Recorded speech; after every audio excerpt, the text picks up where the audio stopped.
In other crime news, French illegal trouser news now. And a world-class sentence. A 200-year-old law forbidding women to wear trousers in Paris has finally been revoked.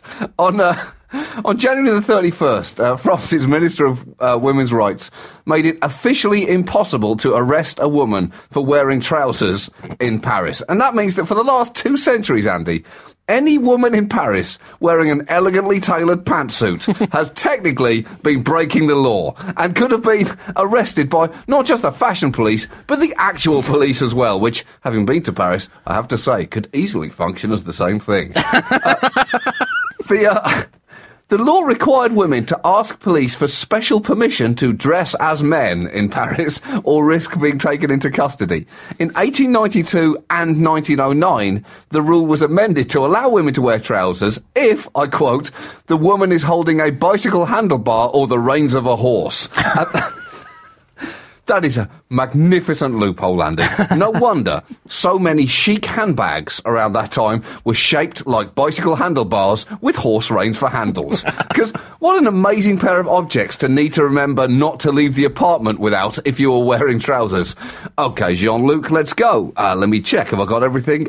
Keys, purse, phone. Oh, shit, I nearly forgot my horse reins. I'm wearing trousers tonight and I don't want to have to end up in jail. Actually, be a doll and rip the handlebars off that bicycle over there as well, just so we're doubly safe. But I went to Paris on honeymoon, John, and I'm pretty sure that my wife wore some trousers then. So that. Well, you should have turned her into the police. Well, I just think I was better sitting on that information until I actually need it. That's true. That's true.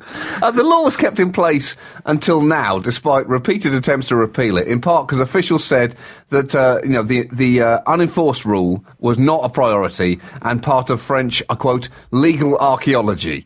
I'll tell you what else was legal archaeology here in the States, Andy. Slavery. And that was still worth getting rid of. And incidentally, Mississippi only officially ratified the 13th Amendment this week, which outlawed slavery. This was after a clerical error meant the paperwork was not filed when they finally voted to ratify the amendment way back in 1995.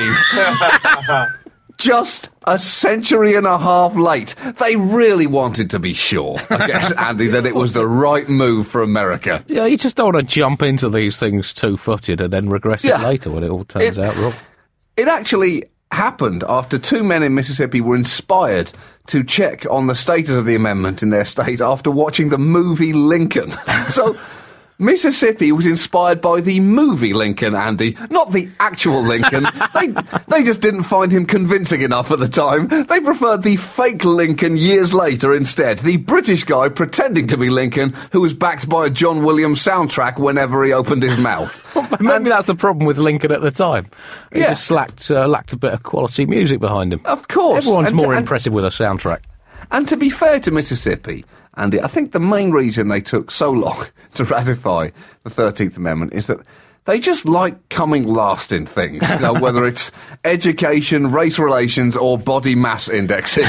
There's no sturdier place than the foot of the table, Andy. I believe that's their state motto, except I believe their state motto actually ends with the N-word as well.